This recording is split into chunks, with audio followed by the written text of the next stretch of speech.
साथियों नमस्कार। हम रीड स्पेशल के तहत प्रैक्टिस सेट कर रहे हैं।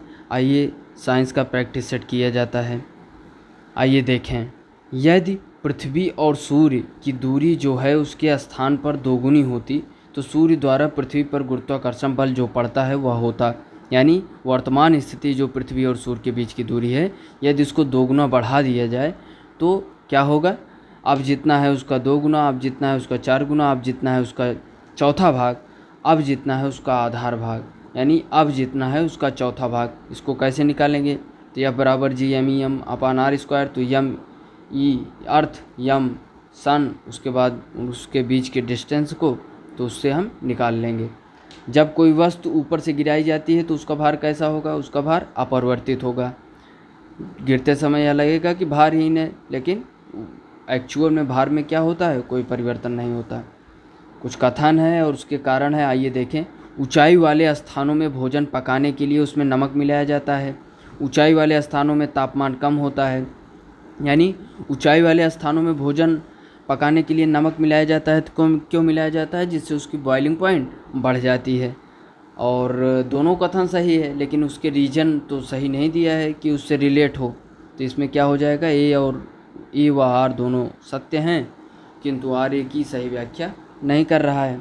अगले क्वेश्चन की बात करें तो थर्मस बोतल में पेय पदार्थों को कुछ समय तक उसी ताप पर रखने के लिए उसकी दीवारों पर निम्न की परत लगाई जाती है। तो किसकी परत लगाई जाती है? एल्यूमिनियम पेंट की, लैंड चूड़ की, रजत परत की और पारे की परत की। तो रजत परत की उसमें चूर्ण लगाई जाती है। अगले क्वेश्चन की बात करें तो मरीजों के पेट के अंदर का परीक्षण करने हेतु डॉक्टरों द्वारा प्रयुक्त एंडोस्कोप निम्नलिखित में से किस सिद्धांत पर कार्य करता है? तो प्रकाश का परावर्तन, प्रकाश का प्रकीर्णन और प्रकाश का अपवर्तन, प्रकाश का सकल आंतरिक परावर्तन। तो इसमें सही क्या हो जाएगा? प्रकाश का सकल आंतरिक परावर्तन जो है एंडोस्कोप उसी के सिद्धांत पर कार्य करता है, जिससे जो है मरीजों के पेट के अंदर का परीक्षण हो जाता है।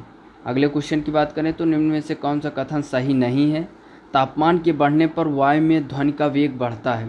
जब तापमान बढ़ता है तो वायु में ध्वनि का वेग बढ़ता है। यह क्या हो जाएगा? सही हो जाएगा। वायु में ध्वनि वेग दाब पर निर्भर नहीं करता है। यह बात सही है कि वायु में जो ध्वनि वेग है ये क्या करते हैं? दाब पर निर्भर नहीं करते हैं। आर्द्रता के बढ़ने पर वायु में ध्वनि वेग कम हो जाता है, यानी ह्यूमिडिटी के बढ़ने पर वायु में ध्वनि वेग कम हो जाता है। आयाम तथा आवृत्ति के परिवर्तन से वायु में ध्वनि वेग परिवर्तन, यानी वायु में ध्वनि वेग प्रभावित नहीं होता है। तो इसमें से पूछ रहा है कि सही नहीं है, तो सी कथन सही नहीं है कि आर्द्रता के बढ़ने पर वायु में ध्वनि वेग कम हो जाता है। तो इसमें विकल्प सही नहीं है पूछा है, तो इसलिए सी सही हो जाएगा, क्योंकि आर्द्रता के बढ़ने पर वायु में ध्वनि का वेग जो है वो अधिक हो जाएगा, जबकि इसमें कहा है कम हो जाता है। अगले क्वेश्चन की बात करें, नीचे दो आरेख दिए गए हैं। अंतरिक्ष में तुल्यकारी उपग्रह के पथ का अधिकतम सही निरूपण है। तो तुल्यकारी जो उपग्रह हैं उसका सही निरूपण ए हो जाएगा। रेडियो एक्टिव का आविष्कार किया है, तो रेडियो एक्टिविटी का आविष्कार जो है बैकुरल ने किया है। अगले क्वेश्चन की बात करें तो सिगरेट लाइटर में निम्नलिखित में से कौन सी गैस प्रयुक्त होती है? तो ब्यूटेन गैस उसमें प्रयोग की जाती है सिगरेट लाइटर में। राजस्थान में कपास का सर्वाधिक उत्पादन होता है, तो यह जो है हनुमानगढ़ में कपास का सर्वाधिक उत्पादन होता है। कुछ जंतुओं में अपनी त्वचा का रंग परिवर्तन करने की क्षमता पाई जाती है। यह रंग परिवर्तन किसके कारण होता है? मेलानोफोर्स से, मेलानोसाइट से, क्रोमैटोफोर्स से, स्पेक्ट्रोफोर्स से। तो ये जो रंग का परिवर्तन है ये क्रोमैटोफोर्स के कारण होता है, क्रोमैटोफोर्स से। अगले क्वेश्चन की बात करें तो लार में कौन सा एंजाइम पाया जाता है? तो लार में टाइलिन नामक एंजाइम पाया जाता है। बौनापन निम्न में से किसकी कमी से होता है? तो बौनापन आयोडीन की कमी से होता है। अगले क्वेश्चन, और आयोडीन की कमी से घेंघा रोग भी होता है। अगले क्वेश्चन की बात करें तो तो फ्लोराइड और आयोडीन की कमी से जो है बौनापन, घेंघा, ये सब आदि रोग हो जाते हैं। तो अगले क्वेश्चन की बात करें तो निम्न कथनों में पर ध्यान देना है कि पृथ्वी और सूर्य के बीचों बीच स्थित अंतरिक्ष यान में बैठे व्यक्ति को दिखाई पड़ेगा, क्या दिखाई पड़ेगा कि आकाश स्याह काला है, तारे टिमटिमाते नहीं, अंतरिक्ष यान के बाहर का ताप पृथ्वी तल के ताप से कहीं अधिक है।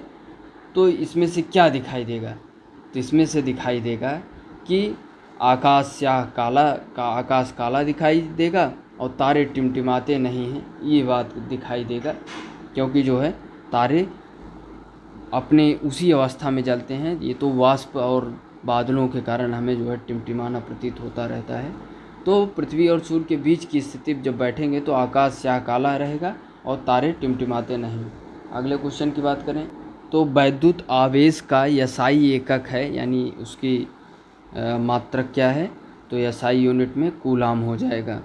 वैज्ञानिक विधि के लिए निम्नलिखित यानी वैज्ञानिक विधि के लिए सामान्यतः निम्नलिखित चरणों का पालन करने की ये चरण उचित क्रम में नहीं लिए गए हैं, यानी उचित क्रम में नहीं लिए गए हैं तो सिफारिश की जाती है। किसकी सिफारिश की जाती है? परिकल्पना का परीक्षण, परिकल्पना बनाना, समस्या की पहचान, आंकड़ों को एकत्र करना, निष्कर्ष निकालना। तो इसमें जो है समस्या की पहचान और उसके बाद परिकल्पना बनाना और उसके बाद आंकड़ों को एकत्र करना और फिर परिकल्पना का परीक्षण करना और उसके बाद निष्कर्ष निकालना। यानी क्रम क्या हो जाएगा? पहले समस्या की पहचान हो, उसके बाद परिकल्पना बनाना हो और उसके बाद आंकड़ों को एकत्र किया जाए, उसके बाद परिकल्पना जो बनी हो उसका जो आंकड़े एकत्र हों उसका परीक्षण किया जाए, फिर निष्कर्ष निकाला जाए। तो डी विकल्प सही हो जाएगा।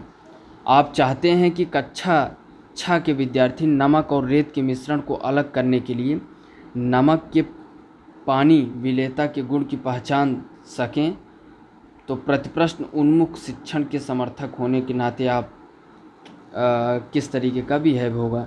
यानी आप चाहते हैं कि कक्षा 6 के विद्यार्थी नमक और रेत के मिश्रण को अलग करने के लिए नमक की पानी में विलेयता के गुण की पहचान कर सकें, तो ऐसे प्रतिप्रश्न उन्मुख शिक्षण के समर्थक होने के नाते आप क्या करेंगे कि रेत और नमक के मिश्रण को लेंगे, उसका पृथक किया जाना दिखाएंगे और उसके बाद विद्यार्थियों से स्वयं पुनरावृत्ति के लिए कहेंगे। विद्यार्थियों को रेत और नमक का मिश्रण उपलब्ध कराएंगे, उन्हें पृथक करने के लिए विविध विधियों पर सोचने के लिए कहेंगे और उन्हें अपने विचार आजमाने में सहायता करेंगे। पहले मिश्रण को पृथक करने की विभिन्न विधियों को समझाएंगे और उसके बाद रेत और नमक के मिश्रण को पृथक करना समझाएंगे। और अगला विकल्प है कि पहले विद्यार्थियों को उन विभिन्न विधियों के बारे में परिकल्पना करने को कहेंगे जिनसे रेत और नमक अलग किया जा सके, तब विस्तृत स्पष्टीकरण के बाद उन्हें सही उत्तर तक ले जाएंगे। तो ये जो है यही हमारा उपयुक्त विकल्प हो जाएगा कि पहले विद्यार्थियों को उन विभिन्न विधियों के बारे में परिकल्पना करने को कहेंगे जिनसे रेत और नमक को अलग किया जा सकता है और तब विस्तृत स्पष्टीकरण के साथ उसको सही उत्तर की तरफ ले जाएंगे। अगले क्वेश्चन के देखें तो समस्या समाधान विधि का एक चरण नहीं है, तो उसमें हमें बताना है स्थिति की कल्पना करना, समाधान का प्रयास करना, तो इसमें कौन सा चरण नहीं है? निष्कर्ष निकालना और अवलोकन करना। तो इसमें जो है अवलोकन करना यह नहीं है, बाकी सभी समस्या समाधान की प्रक्रिया की चरण है। अगले क्वेश्चन की बात करें तो निम्न का कारण विषाणु है, तो रेबीज जो है इसमें वायरस का कारण है। अगले क्वेश्चन की बात करें तो उच्च प्राथमिक स्तर पर विज्ञान पाठ्यचर्या की संज्ञानात्मक वैधता की यह मांग है कि जो उच्च प्राथमिक स्तर है उसमें विज्ञान पाठ्यचर्या की संज्ञानात्मक वैधता की मांग क्या है? उसे शिक्षार्थियों की आयु की दृष्टि से उपयुक्त और बोधन स्तर की पहुंच के भीतर होना चाहिए। उसे वैज्ञानिक रूप से सही विषय वस्तु संप्रेषित करना चाहिए। उसे शिक्षार्थियों की स्वाभाविक जिज्ञासाओं और सृजनात्मकता को प्रेषित करना चाहिए। उसे शिक्षार्थियों को इस योग्य समझना चाहिए कि वे सराहना कर सकें कि समय के साथ विज्ञान की संकल्पनाएं किस तरीके से विकसित होंगी। तो इसमें सही विकल्प हो जाएगा कि उसे शिक्षार्थियों की आयु की दृष्टि से उपयुक्त और बोधन स्तर की पहुंच के भीतर होना चाहिए। तो यही संज्ञानात्मक वैधता है उच्च प्राथमिक स्तर पर विज्ञान पाठ्यचर्या की। अगले क्वेश्चन की बात करें राष्ट्रीय पाठ्यचर्या की रूपरेखा 2005 की सिफारिशों के आधार पर एनसीईआरटी की विज्ञान की पुस्तकों पर अधिक बल दिया गया है। किस पर बल दिया गया है? रटने की प्रवृत्ति को हतोत्साहित करना और छात्रों को सक्रिय अधिगम अनुभव प्रदान करना, तो यह इसमें सही हो जाएगा। जबकि विज्ञान की पाठ्यचर्या को विभिन्न कार्य क्षेत्रों के बीच तीक्ष्ण सीमा बनाए रखने पर और वैज्ञानिक पदों की यथार्थ परिभाषाएं सीखने पर, यह दोनों नहीं है।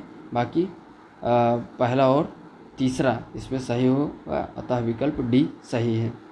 कौन सी युक्त विज्ञान शिक्षण अधिगम में निम्न सीखने वाले को शामिल करने के लिए सबसे अधिक उपयुक्त हो सकती है? तो सबसे पहले छात्र को सीखने में जोड़ने पर कार्य करना।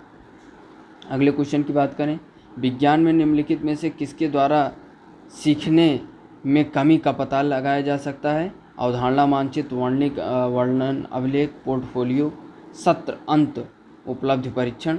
तो विज्ञान में निम्नलिखित में से किसके द्वारा सीखने में कमी का पता लगाया जाता है? तो वर्णन अभिलेख के द्वारा जो है सीखने की कमी का पता लगाया जाता है। तो सीखने की कमी का पता वर्णन अभिलेख तो और किससे लगाया जा सकता है? पोर्टफोलियो से और अवधारणा मानचित्र से पता लगाया जा सकता है। तो ये रहा जो है हमारे सीखने की कमी का पता लगाना। अगले क्वेश्चन की बात करें,